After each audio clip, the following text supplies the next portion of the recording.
ఉన్నాయి. వాళ్ళలో ఎవరో ఒకళ్ళు యాక్టివేట్ చేసిందని చాలా క్లియర్‌గా తెలిసొస్తోందండి.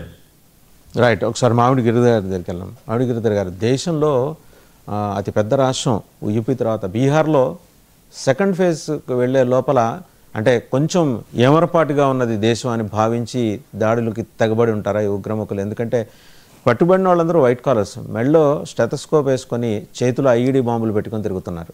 మొత్తం 8 మందిలో 3 వాళ్ళే ఉన్నారు. అండ్ ఐసిస్కే ఇన్వాల్వ్మెంట్ కూడా సస్పెక్ట్ చేస్తున్నట్టు కొంత సమాచారం. To what extent it is true అండి? మీకు మన కో ప్యానలిస్ట్ కెప్టెన్ గారికి, ఆయనకు, తర్వాత మీ ప్రేక్షకులందరికీ నా నమస్కారాలండి. యాక్చువల్గా ఈ రెండింటికి కనెక్షన్ ఉందా లేదా అని మన ఇన్వెస్టిగేషన్ ఏజెన్సీస్ చెప్పేంత వరకు కూడా మనం దాన్ని పుష్టీకరించలేం, దాన్ని మనం ధృవీకరించలేం. ఎందుకంటే అది ఒక సిగ్నల్ దగ్గర బ్లాస్ట్ అయింది. దాంట్లో మనుషులు ఉన్నారు. మరి మనుషులు ఉండగా వాళ్ళు సిగ్నల్ దగ్గర స్లోగా వెళ్తుంటే బ్లాస్ట్ చేయడంలో నాకు దానివల్ల ఒక టెర్రరిస్ట్ అటాక్ లా నాకు బహుశా అనిపించట్లేదు. టెర్రరిస్ట్ అటాక్ చేయదలుచుకుంటే ఎక్కువ క్రౌడ్ ఉన్న దగ్గరికి వెళ్ళి వాళ్ళు బ్లాస్ట్ అవుతారు.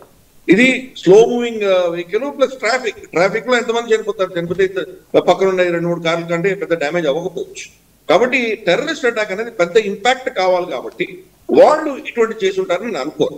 రెండవది, ఒకవేళ టెర్రరిస్ట్ అటాక్ అయి ఉన్నా కానీ కూడా బహుశా ఎక్కడో వెళ్ళి పార్క్ చేసి క్రౌడ్ ఉన్న దగ్గర ఆపి పేలుద్దామని అనుకొని ప్లాన్ చేసి ఉండొచ్చు. బహుశా తొందరగానే బ్లాస్ట్ అయి ఉండొచ్చు. ఇటువంటిది ఏదైనా జరిగి ఉండొచ్చు. ఇవన్నీ పాసిబిలిటీస్ అవుతాయి.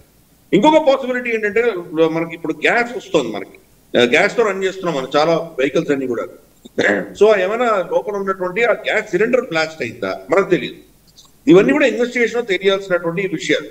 మనకు కార్స్ ఇప్పుడు ఫ్యూయల్ ఉంటుంది లేదా, పెట్రోల్ ఉంటుంది, అలాగే మనకు గ్యాస్ సిలిండర్ కూడా ఉంటుంది. అదేమైనా బ్లాస్ట్ అయిందా? ఇవన్నీ కూడా ఉన్నాయి మనకి.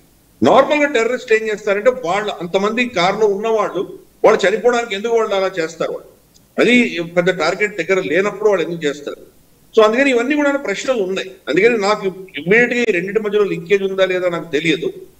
అమిత్ షా గారు కానీ, మోదీ గారు కానీ, లేదా మనకు అక్కడ ఉన్న పోలీస్ కమిషనర్ కానీ ఎవరు కూడాను ఈ యాంగిల్లో టెర్రరిస్ట్ యాంగిల్ కింద వాళ్ళు చెప్పలేదు. కానీ ఇన్వెస్టిగేట్ చేస్తున్నారు. లింకేజెస్ ఏమైనా ఉన్నాయా అని చెప్పేసి దాని వెహికల్ ఓనర్ ని అరెస్ట్ చేశారు. వెహికల్ ఒక కాశ్మీర్కి సంబంధించినటువంటి వ్యక్తికి దాన్ని అమ్మినటువంటి విషయాలు ఇవన్నీ కూడా బయటపడుతున్నాయి. కాబట్టి ఇన్వెస్టిగేషన్ లో తేలవలసి ఉంటుంది. బహుశా టెర్రర్ అటాక్ కి ముందస్తుగానే పేలిపోయిందా, అది వాళ్ళు ప్లాన్ చేసిన కంటే ముందుగానే పేలిపోయిందా, లేదా టెర్రర్ కి సంబంధం లేకుండా ఓన్లీ గ్యాస్ సిలిండర్ బ్లాస్టా, ఇవన్నీ కూడా బహుశా ఈ రోజు సాయంత్రం లోపల మనకు తెలుస్తాయి. రెండవ విషయం మీరు చెప్పి